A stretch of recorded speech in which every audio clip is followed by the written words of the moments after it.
Well, welcome to another Friday night. We've had a little bit of technical difficulties in the very first couple minutes again, so I'm going to do it outside here. I want to talk today about helping your child or helping yourself find what their personality is, their basic core, who they are. One of the most common things that I hear from people with complex trauma as they begin their journey is, I don't know who I am. So if you think about how does a person get to know who they are? Well, children come into the world with this huge need to be authentic. And as they're able to be authentic and go through different experiences, they begin to figure out who they are, what they're good at, what their passions are, and that's their basic personality. But what happens in complex trauma, where you grow up and if you're authentic, nobody wants to connect with you. Or if you're authentic, your needs aren't met. Or if you're authentic, you get hurt and people punish you for that. So the child then goes to a place of being motivated by fear. I can't be authentic. So if I'm going to get my needs met, then I need to do one of two things. Number one, hide who I am. Try to be invisible.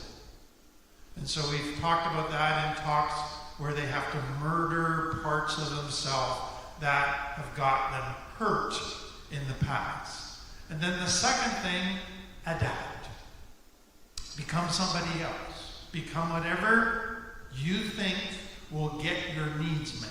Become whatever will get you some love, get you some respect, will not get you hurt. And so adaptations to behavior, to taking on roles, begin to happen in the child, often at a very early age. And so most people, those adaptations are influenced by their basic personality. But a higher priority in that, it's not just their basic personality that can influence it, but it's what do they think will best enable them to get their needs met? What role do they have to adapt in order to get liked or loved, in order to be respected? And so it's their 12 needs and getting them met that drives what they think they have to become within this family or cultural system to get those needs met. So one of our staff members came up with what I think is a brilliant metaphor. So what she did was say that we talk all the time of complex trauma, the 60 characteristics that come out of complex trauma. So take a child's basic personality as being a windshield. That's their authentic self. That's a clear picture of who they are. But then because they had to adapt, it's like bugs hitting the windshield. And that's the 60 characteristics. And so the more bugs that hit the windshield, the less you can see a clear picture of the windshield. And so what happens for many people coming out of complex trauma is you look at the windshield and you see bits of the windshield but bugs all over it, and you go, I'm not sure for sure who they really are. I think there might be some genuine personality in there, but there's an awful lot of bug splatter adaptations that are clouding the picture of who they really are. And so that's why for many people coming into recovery, that the journey, part of the journey for them is beginning to clear the windshield of the 60 characteristics, the bug splatter, to try and begin to get an accurate picture of who they are. So, let's look at some of the theories that have been developed, and hopefully this will just be interesting to you, but it will help you think through some of your own stuff and give you insight into your personality. When I was just a young boy, my dad came home with a book, and it was called The Four Temperaments, and it was based on what became known as temperament theory. So temperament does not mean you have a temper. Temperament is basically your personality.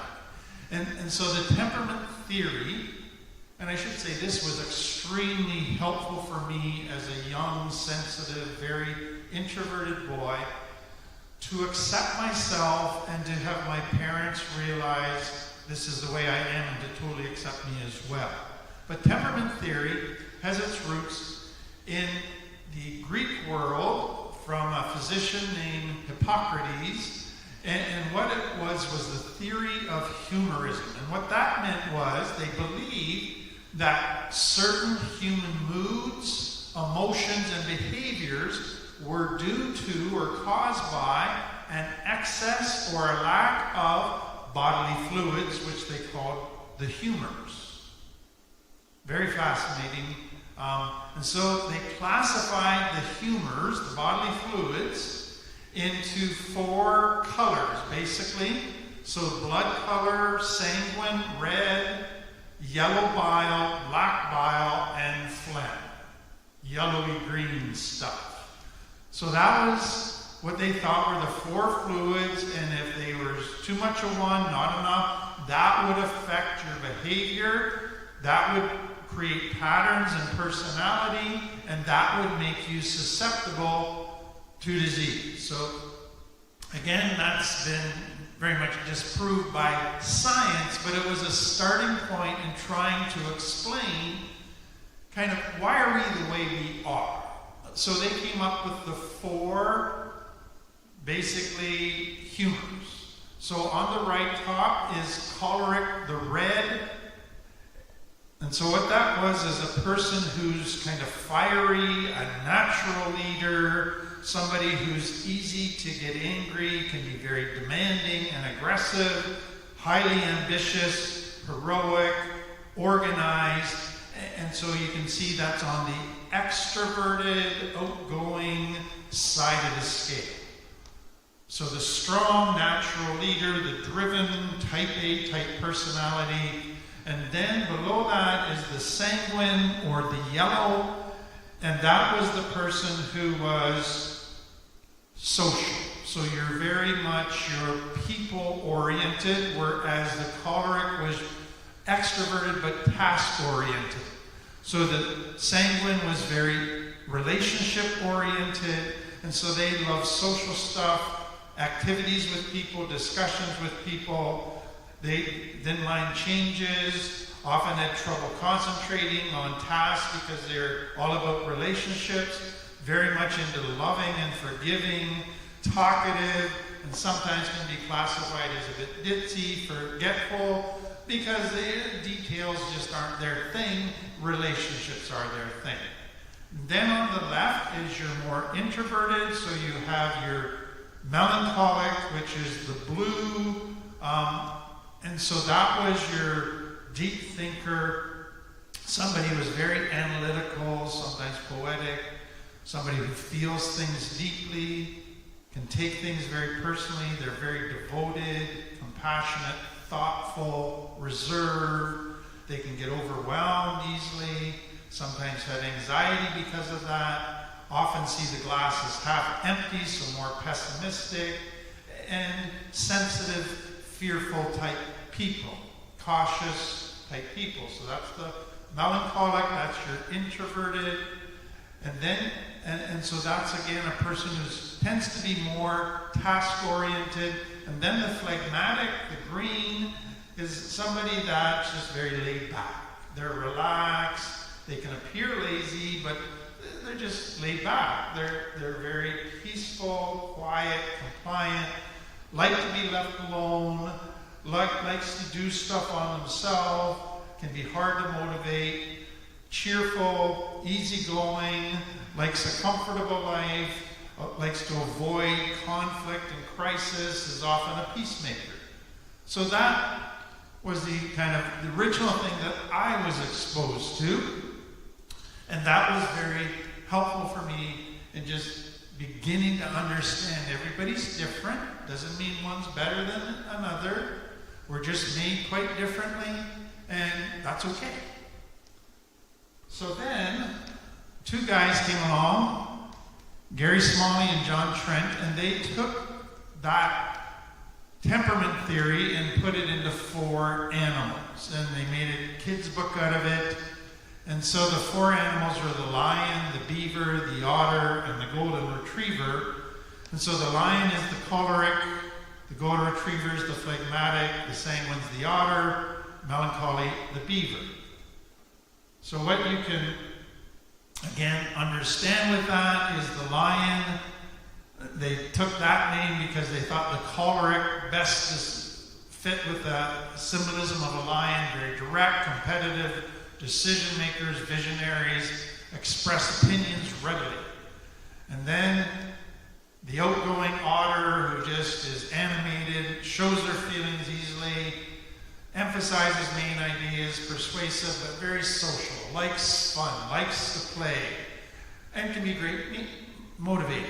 And then on the introvert side, you have that beaver, who the melancholic, inventive, accurate, can be critical, perfection, paralysis can be an issue for them, hate disorganization and unpredictability. And then the golden retriever, very patient, loyal, cooperative, collaborative, slow to change. So that's the phlegmatic. And so then they took and said the lion and golden retriever are opposite, the beaver and otter are opposite. And so that's where, for some people, opposites can attract, and you get attracted to somebody like that. And so they broke that then into your extroverted, introverted, task-focused versus people-focused or relationship-focused. So that was kind of the next thing in just carrying out that temperament theory stuff.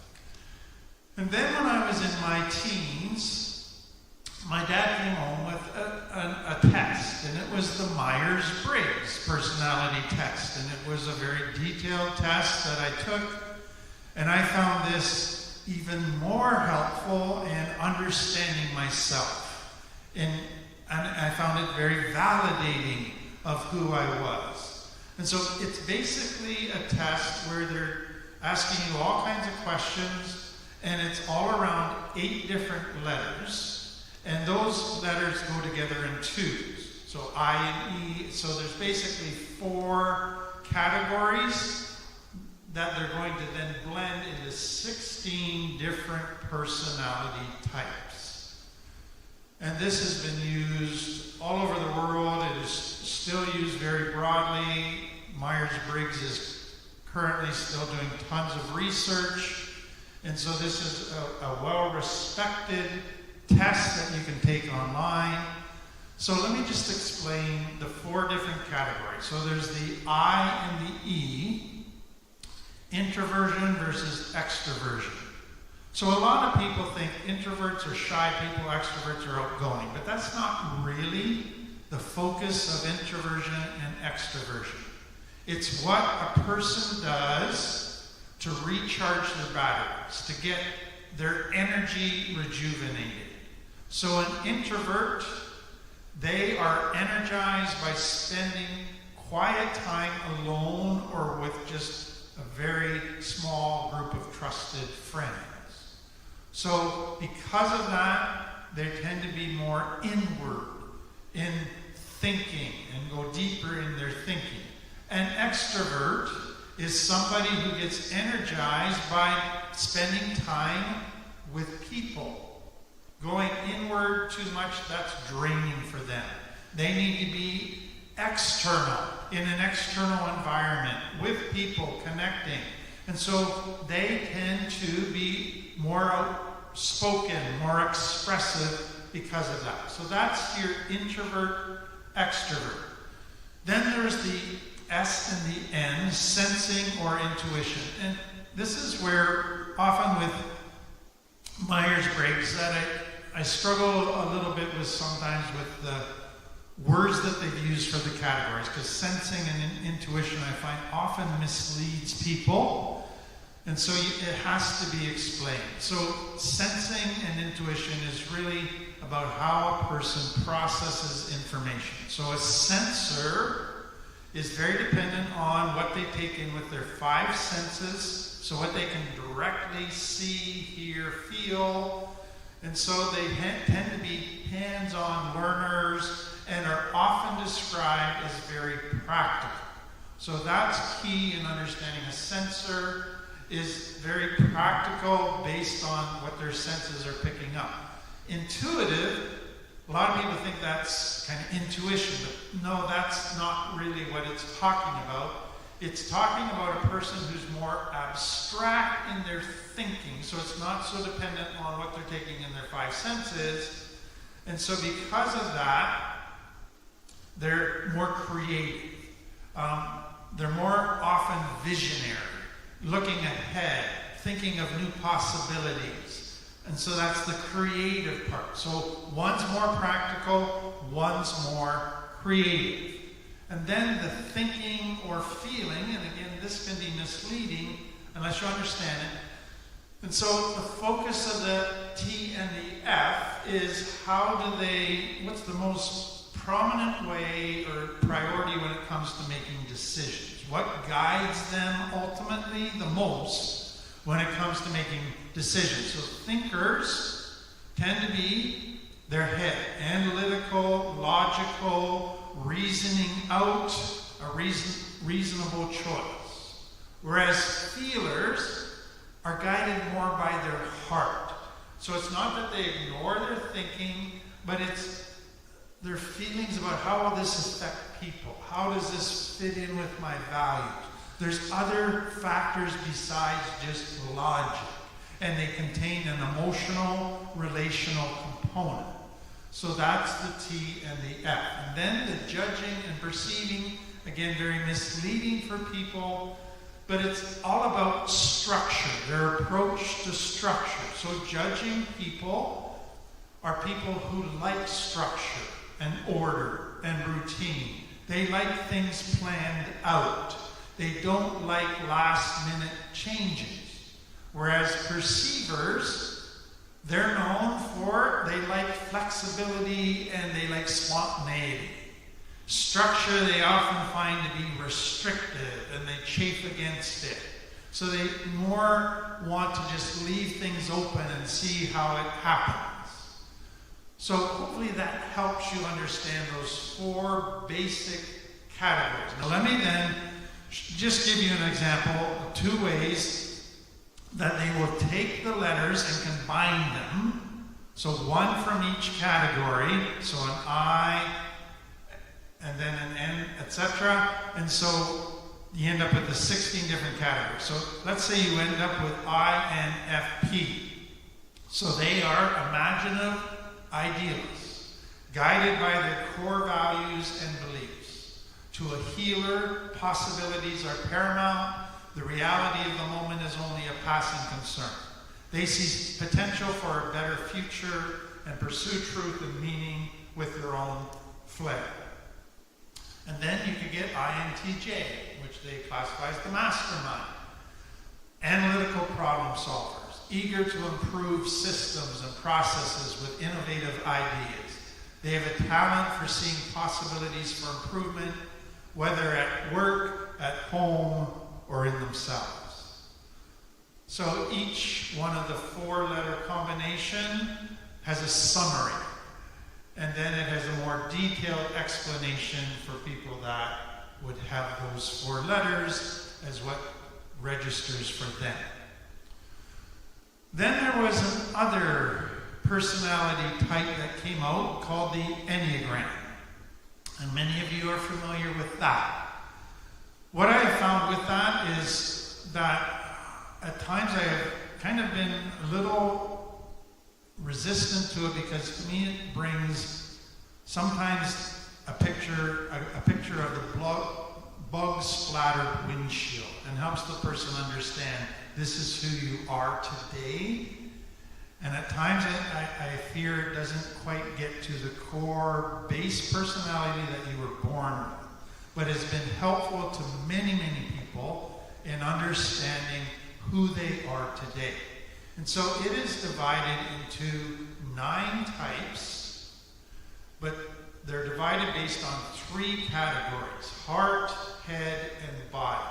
And then there's 3 subtypes within each of the 3 categories. So let me, again, just quickly go through this for you. Hopefully it will give you some insight into the Enneagram. If you want to take it, feel very free to do so. And it might just give you some insight into yourself. So the heart type is a person who reacts with emotions first. They connect with people first on an empathetic level. And then they make sense of their world by processing their feelings that they're going through about the world. So these types are guided by the feelings connected to their emotional relationship with other people. They value things such as emotional support, recognition, and inclusion. So there's 3 types of heart people. So type 2 is the giver, and they want to be liked and find ways that they can be helpful to others so that they belong. And so that's where I go. That seems to bring in a bit of complex trauma, bug splatter stuff. They fear being unlovable. Okay? Type 3, the achiever. They want to be successful and admired by other people, are very conscious of their public image. They fear failure and not being seen as valuable by other people. And then type 4, the individualist. They want to be unique and to experience deep and authentic emotions. They fear they are flawed and are overly focused on how they are different from other people. So those are the 3 heart types. Then you go to the head type. So they react with analysis first. Analysis of information. Facts. They connect with other people on an intellectual level first, not an empathy level.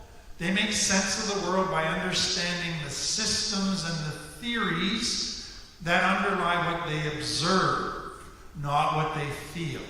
These types are primarily focused on control, which they gain by maintaining stability, security, and competence. So then there's the 3 subtypes of the head type. So type 5, the investigator.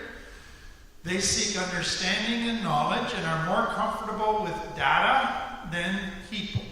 The biggest fear of the type 5 is being overwhelmed by their own needs or the needs of others. So they struggle with relationships, much more confident and comfortable with data. Type 6, the skeptic.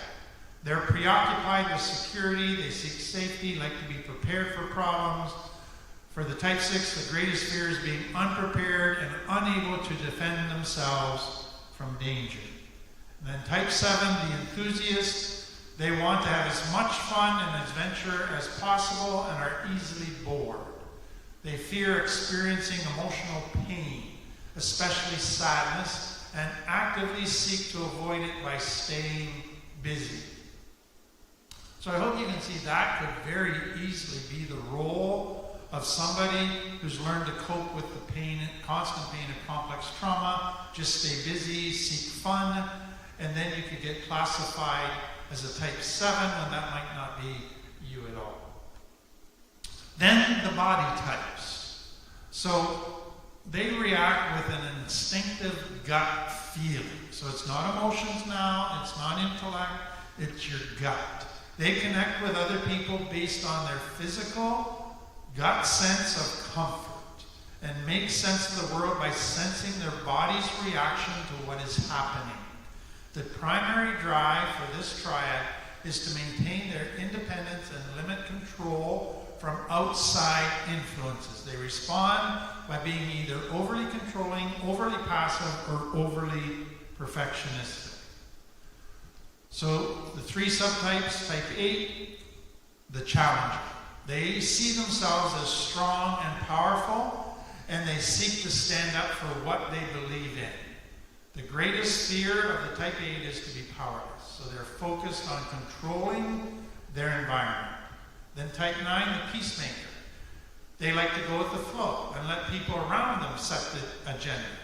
They fear pushing people away by prioritizing their own needs, and they tend to be passive. And then type 1, the perfectionist, wants to place a lot of emphasis on following the rules and doing things correctly. Type 1's fear being imperfect and can be extremely strict with themselves and others. I want to give you a metaphor that might help you. I want you to see a bigger picture than just what taking a test. Because what the tests are basically all doing is saying there's kind of basic components to a personality that in a person are blended. So think of it as a painter's palette. So here's a picture of a painter palette, and on it, the painter puts a glob of each of the major colors. Okay? And so what personality is a painter's palette where there's a glob of creativity versus structure, a glob of introversion versus extroversion, a glob of the major personality things. And what the tests then try to do is figure out the blend of the glob. So what does a painter do? He wants to make a color, and so he takes a bit of the green and he blends it with a bit of the red and then adds a bit of the white. And he keeps mixing it till he's happy with that color. But it's a blend of 3 different colors. And so what a person is a blend of the colors of the different personality aspects. And you blend that together and you come up with a unique color, a unique personality, which is you. And you put all those colors together and you end up with a beautiful picture. And that's humanity. And so it's understanding what are the core colors on the palette. Personality colors that are going to get blended into your life. And I think that to me has become the most helpful way to understand personality. Because it's very easy for a lot of people to go, okay, I don't know if I'm an INTJ or an INTP. And they stress about that and obsess, and it's like, okay, you're a blend. And so let's just focus on kind of the major pieces of this blend and how it works out for you. So that's what I want to look at. So let me kind of take the primary colors that came out of those 3 tests that might begin to help you understand this painter's palette of the primary colors of personality. So there's the introversion, extroversion, which is how do people recharge their batteries? Do they do it best alone, or do they need to be with people? Second, are they emotional driven versus intellectually driven? How do their emotions versus their intellect affect them? Which one tends to dominate in how they go about life? And then with that is, how do they process information? How do they learn? So some people learn best by doing. Some people learn best by listening. Some people learn best by watching somebody. All of those are learning processes. Everybody's a little bit different. And then, how do you process information? Some like to talk out loud. Some like to write. Some like to just think. Some need to go for a walk and do something. So we all process information differently. Some think in pictures. Some think in concepts. Some think very literally, very detailed. So that emotions and intellect is a huge one. Then the third one is, do they tend to be more relationship focused oriented or more task oriented? And you can see that in people. Then, fourth one, are they more prone to being structured? They like routine and structure, or are they more prone to be non-structured? They're more into spontaneity. And then, practical versus creative. Are they detail-oriented, or are they very much big picture type people focused on kind of the vision stuff? Another very important category. So those are 7 different primary colors of basic personality colors. Now let me take you to another personality test that you can take, and it's the big five personality traits. So it's a theory that was coined by D.W. Fisk in 1949 and was expanded later by a bunch of different researchers. And basically it was, at that point in time, there was like almost 100 different colors on this personality palette. And these people were trying to get a blend of all these colors. Way too many colors. We got to reduce this to 5 colors on the palette. That was really their goal. And primarily what that then was helpful for was companies. People who are going to be hiring people, and they would give them the test, and they would look at the 5 main personality issues, and they go, this is making good for this job, this is making good for that job, and it was very helpful when it came to hiring people. So, the big 5: openness, conscientiousness, extroversion, agreeableness, neuroticism. Now again, the titles can be misleading for people to really understand, so let me just explain to it and tie it to what we've already seen. So openness is a person who is open. They have a broad range of interests. They're curious about the world. They're curious about people. They're eager to learn new things. They're always enjoying new experiences. They're just that very open person. And so a person high in this trait tends to be creative, adventurous. People low in this trait tend to be more traditional, and they may struggle with abstract thinking. So we've already seen that in one of the main colors on the palette of the creative person versus the very detailed person. The second one, conscientiousness. And so that is a person who has very good impulse control. They're a person who thinks through life and is very goal-directed. They tend to be very organized, very mindful of details. They plan ahead. They think about their behavior, how it affects others, how it affects attaining their goals. So they're very conscientious all the time, thinking through life.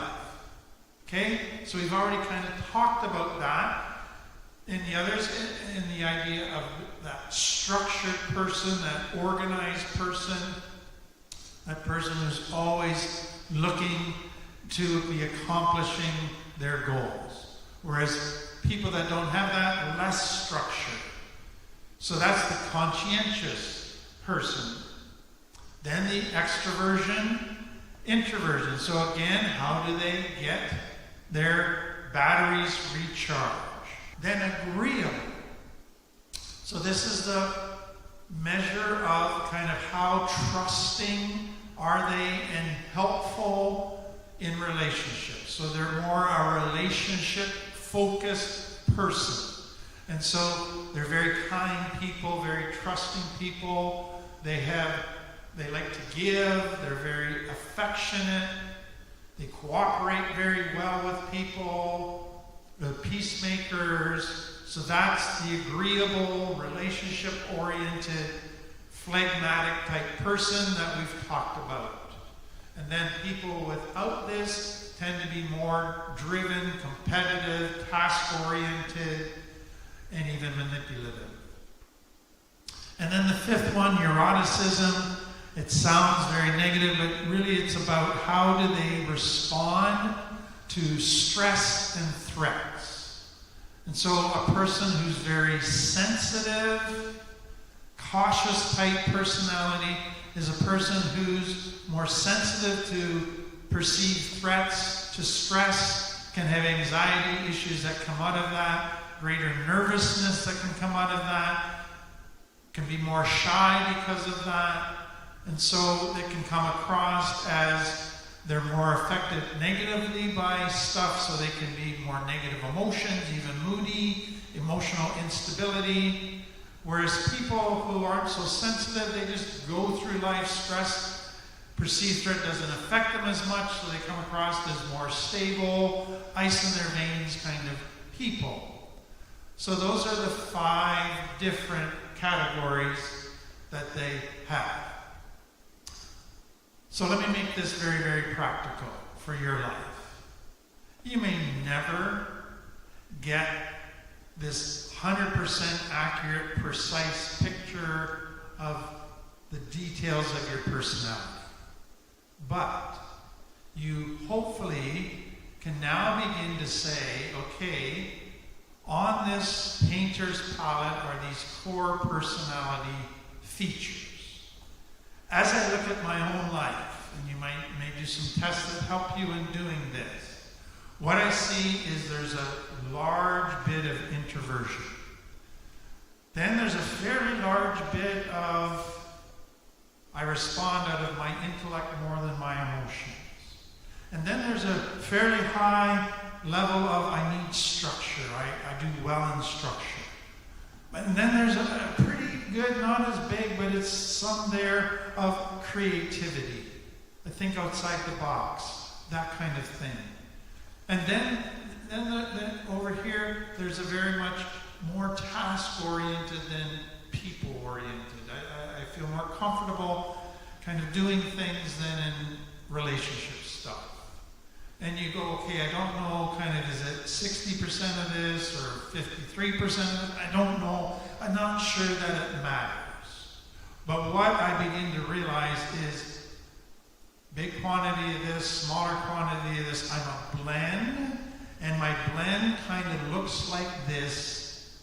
But the bottom line is my blend, nobody else has. I'm unique. My personality is unique. But if I have a large dose of introversion, then I need to realize I got to take care of myself by spending lots of time alone or just with 1 or 2 close friends. That's how I got to recharge. Whereas if you got extroversion, you go, okay, I need to be able to have lots of time with people as part of my self-care. Okay, now I come to, and you go through the different things, and you go, okay, that makes me this way, but how does that then determine what I need to do to grow, to get healthy? What are the dangers that come with that? So if I'm introversion, large amount, I have to watch out that I don't become an isolator. I still need to connect regularly. The extroversion, I have to watch out that I don't just constantly be with people as a drug. I need to spend some time alone in my inner world and get to know myself. So each one has strengths, but there's a downside. And I need to become aware of those things. That's part of what you're doing as you get to know yourself. Then you go, okay, introverts, they're going to be really good at this kind of job, especially with this blend and this blend and this blend. So it's going to help me now figure out career, my passion, where I fit in best in helping others. And so I don't need to feel bad that I'm not good at this job, because that's more of a job for extroverts, more a job for people who are more spontaneous and don't need this structure. And so you then begin to figure out, this is where I am best suited to help others. And I can be okay with that. I don't need to be the life of the party, like an extrovert. I can be in a corner quiet and just talk to 1 or 2 people and be very effective. And it begins to help you figure out where you should be serving and to be okay with that role. So that's the process that people go through. So let me just do a reparenting part to this. So let's say you're reparenting yourself, or you're living in a relationship and you're an introvert, your spouse is an extrovert, or you're parenting your children. One of them's an introvert, one of them's an extrovert, okay? So the situation is you've got an introvert and an extrovert. Both of them get their feelings hurt. So how does an extrovert respond to getting their feelings hurt? Well, extroverts are expressive. Everything goes outward. So they got to broadcast their distress very openly, whether in words or in actions. They are assertive and even demanding that people comfort them and listen to them. So troubled emotions transform into, I need to connect and interact with people. That becomes their way of dealing with it, is interaction with people. They cannot help but engage other people when they're hurting. That's the extrovert. What about the introvert? They go inward. They instinctively hide their feelings and avoid interaction. They withdraw inward at the first sign of pain, and then they form a wall around them that nobody can penetrate in order to make their world momentarily safer. Now, it's not that they want to stay there, it's they want to minimize further hurt, further vulnerability. And then they have an amazing ability to look like nothing's bothering them. But why are they doing this?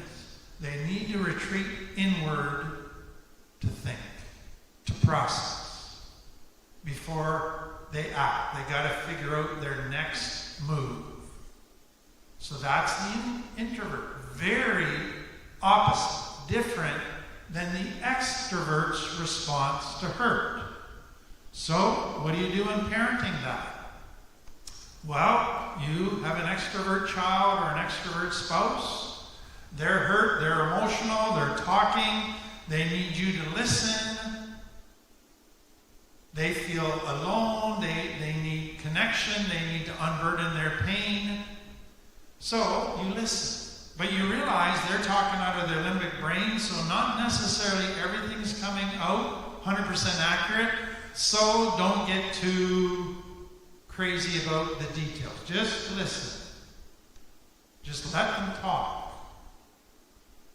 Be an empathetic listener. You don't have to fix them. You just got to let them unload it on you. Okay? What do you do with an introvert? You give them space. You don't try to push them to talk right away. You let them retreat inward. You let them know you're there for them. You're ready to listen to them when they're ready to talk, but then you give them space. And so, a very different response.